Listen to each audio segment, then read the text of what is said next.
A topic very close to my heart because sustainability sits in my portfolio here at Deakin. And if you haven't seen it already, we've got 14 hectares of solar panels just behind this building over the hill there.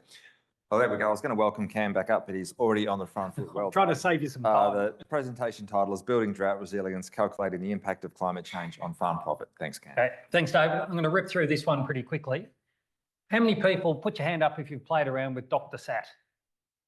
Okay, a few people have. Okay. I started in the early days when we were doing our consultation to use this as a bit of an introductory tool of what climate change and what impact might have on farm businesses and individual farmers.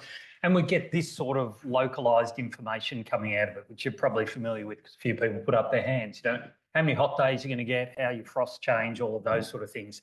And if you drill into it a bit further from a climate point of view, also gives you some information around projected rainfall going forward compared to where we are now, and things like projected temperatures of where we are now.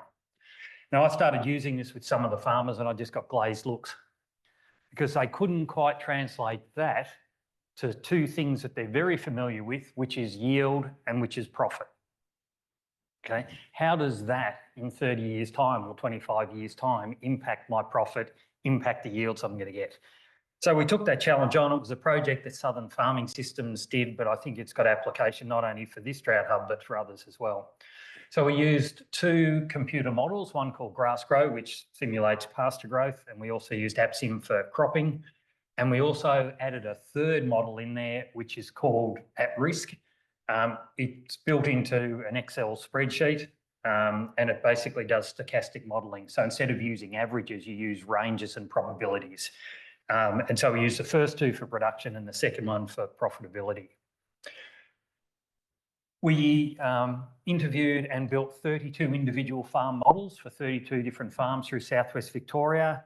And at 20 locations where you can see the dots there, we actually modelled crop production, animal production and pasture production as on the basis of that. And we compared two periods. One period that we called our baseline from 1990 to 2009. So we used historic climatic conditions to work out what our yield and what our farm profit would be. And then we had a future prediction of 20 years from 2020 to 2039. And for people that are into it, we used Access 1 and the representative concentration pathway of 4.5, which is what the prediction is, mid-range prediction of where our climate's going. Okay, I won't get bogged down in all of that. What do we find out of this? First of all, in many years, our production response is going to be the same. Okay, so instead of thinking climate change is going to upend us all, in a lot of cases, it's not going to matter too much to us. Some years, though, it'll be worse. And in fact, where it'll be worse is in the tight years anyway. So the tighter years are going to get tighter, okay? Which is a really important understanding. Okay. What we didn't anticipate is that in some locations, because of our climatic conditions where we're cold and wet, that in some years we're actually going to be better. Okay, and that sort of seems a bit counterintuitive. We've got the climate change going on, we're actually going to be better off, particularly in those wetter zones and those colder zones, because a lot of our pasture growth is driven by leaf emergence driven by temperature and moisture. We're going to be warmer. Okay, and we're not going to be as waterlogged and as wet. So some areas there's actually opportunity in there. But our early spring could taper off a bit. But overall, when you looked at it, it's going to be more volatile. And for us all, that means we've got to manage risk.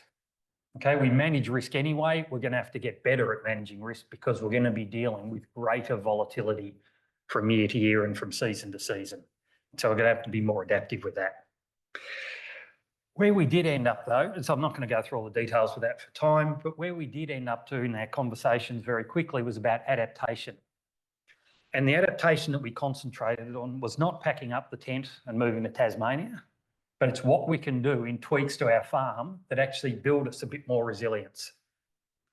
So one of them, for example, is that if we look on the left-hand side there, and the pointer's gone missing. Oh, there it is, beautiful. If we look on the left-hand side here. Yep, there we are. Okay, In 1990, 2009, a typical Phalaris subclover pasture not far from here at Belbray would grow 13 tonnes on average. If we put that climate change prediction over that, we're growing 10 tonnes, so we're going to lose about 21% production. But if we change the species and start growing a bit more lucerne because of the change in that climatic pattern that we're going to get, our impact is going to be 10.9 tonne as opposed to 10.3 tonne there. So just a bit of a tweak and a change of species can actually start to build a bit more resilience into it as far as the amount of loss that we may occur. The other thing is that things like soil fertility. When we did the modelling, if we didn't have optimum soil fertility, the impact would be, in this case here, about 0.8 of a tonne. But if we get our fertility right, which is just good farm management, we can basically pick up the impact of the reduction, the predicted reduction because of that climatic change, by making more use of the water we get, being more productive with the water we get. Okay, and we're not there yet. There's opportunity there. Other things, if you look at a cropping front, at the moment in our part of the world, we sow very late maturing varieties to make use of the long season that we have. With climate change, we're going to lose some production on that. So this is wheat going from 6.9 tonne on average at Cavendish near Hamilton to 6.4. But if we start putting in some mid-late maturity varieties, the impact is nowhere near as great. And so a simple tweak of, do we sow all late season, or do we do some late season and some mid-late and hedge our bets, which is the way we're managing our risk, can actually reduce that influence. And the last one that we did is we looked at enterprise mix from a profitability point of view. Now, just ignore the outlier there. This is the amount of crop to livestock. So down here is it all livestock. These are all livestock businesses, and up here is all crop businesses. And what you find, which is not surprising, that the higher proportion of crop that you've got in your enterprise mix, if you've got crop and livestock, the greater the risk and the greater the potential impact, assuming we don't make some of those adaptation changes. So this also allows us to give us a bit of a tweak of how much crop and how much livestock do we run in a business. Now, approaching it this way, rather than just looking at it from a climatic point of view, had some really quite dramatic responses from the farmers.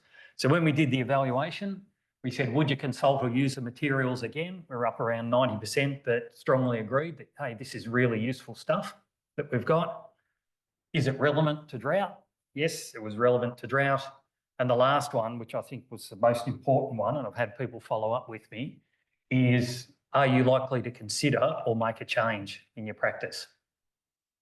So I reckon what we've hit on here is something that's really useful to take the climatic stuff that we talk about, that sometimes farmers have a little bit of trouble trying to get in a tangible sort of understanding, and putting that into something that they really understand, which is around yield and profit. Okay? And simply by doing that, we're now having those conversations about how we start managing that risk. And that's it, David. Thanks, Graham. We do have a few minutes for questions for all the speakers from this session. I'm going to open it right up. So if there are any questions in the room, please just raise your hand, and George, bring a microphone over to you. Thanks. Yeah, Peter, thanks. Just let the speaker know who you're directing it to. If you... Yeah. Yep. Well, to Cam, probably. You said a lot of things today, Cam, that I agree very passionately with. So that's very good. In your previous talk, you were saying about how we need to turn data into more decision support type things, which I strongly agree with. And in this last talk, you're talking about modelling your decision support, and you mentioned, because people understand yield profit, and of course, it immediately made me think of, yield profit, the model that BCG run using APSM. And it seems like what you're doing there is very similar to what they've been pushing for years. I've been a great enthusiast for that approach that they've been doing in BCG, although I'm not sure how well the uptake has been, but it seems to me that you're dead right. What people will need to do is be managing risk in the future. If they really want to make profits, they're going to have to make big profits on those other years, because they're going to make bigger losses on those others. What do you think, I suppose my question is, about really the uptake and spread of, the yield profit model with farmers? Yeah. Things like the yield profit. Do they? Oh, no, sorry. Oh, yeah. Okay. Yeah. Okay. I've come to the conclusion now that there is a disconnect between running models and generating data and then helping people process that data. Okay. And as I said, just flippantly, I think it's the Achilles heel in agriculture. We're not short of information. We're not short of data. What we haven't done is we haven't taught people how to make a good decision. Decision making is a skill. You can learn it, you can practice it, you can get better.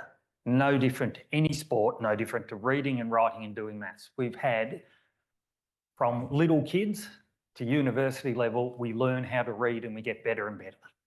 Okay? But decision making, we just assume because you make a decision, you know how to do it and make good ones. And it is just a fallacy. When I've been doing this stuff of talking about decision making processes, people really warm to being taught a process. Jane may want to comment on that because we did 12 trigger point workshops around the containment feeding stuff. And we basically just showed a simple process of how do you decide when you put animals into a containment area or not. It wasn't the answer at the end, it was the process that people went through that they said, that was fantastic. Because now I've got data, yeah, I can look at ground cover, I can measure condition score on animals, I can collect all that data, but how do I process it to make a good decision that's right for me? So I think that's where we're really falling down, okay? And quite often we, at the moment, let technology drive it. This is a good bit of tech. We'll use that bit of tech because this will help us make better decisions. If you don't have a process to do that, why get the tech? Well, we've cut out about half the tech we farm at home now because it doesn't help our decision making, because we've worked out what do we need to make a good decision. Oh, don't need that, don't need that. We get rid of it. Otherwise, it's just confusing us. We've got a question at the back. Yep, Rob Shea, Perennial Pasture Systems, ARAC. Cam, you probably just answered that. You probably could say the same thing again. But farmers making decisions and trusting data. Last year in our part of the world, the Bureau's El Nino waffle and then prediction and the nightly news talking of El Nino and that, while people were experiencing a great autumn and winter, weighed heavily on people's psychology and possibly led to some bad decisions being made, which puts less money in the bank and makes people less resilient. How do we, as an industry, do we overcome the media? How do we overcome the media? God, and the Rob. and the bomb predictions to and the weekly times to get a headline and yeah, but psychology. Yeah. So, but that's playing into the same thing that I'm talking about. That if anybody made a decision based on the headline in the Orange comic, which is the Weekly Times, or what they heard as a headline from the Bureau, they're nuts. It's more than psychology, but yeah. But if you'd thought through, if you'd had the process, because we heard exactly the same thing at home, but we didn't stop doing what we were doing. What's that? Sorry, I didn't hear that, It never Rob. stops raining where you are. I live on the Ballerine, so we've had no rain for a few months. We've been kissed this year, I can tell you. We've had a great autumn this year. But it was the process, because we were actually selling livestock and people stopped buying livestock in a sale that we had. And when we rang them up, they said, oh, we're going into drought. How did you come to the conclusion we're going into drought? Oh, because the Bureau just said. It's not actually what they said. If you'd been taught the process and you had the right sort of tick off things in place, you would have said, oh, hang on, we're not actually going into drought. This is a bit of a beat up. Okay. And I had lots of individual clients that we talked that through. And they made much better decisions than the knee-jerk one based on the headline. That's about a process of decision making. Okay. And understanding what information is valuable, and even that information in the context of other things, and making a decision on balance, because you've got to consider this, and this as well, not just that one thing, is the process bit, Rob. And when you're comfortable with that, then all this other stuff that you hear, you put into context. Well, I might close it off there because we are running into lunch. We've got an hour for lunch, so that gives people plenty of time to socialise, to talk with all of our speakers. So can I just thank all the presenters from this last session? As you can see, there's a lot of presentations in a short space of time. I think the theme will continue this afternoon. So I appreciate your patience in us moving through them all.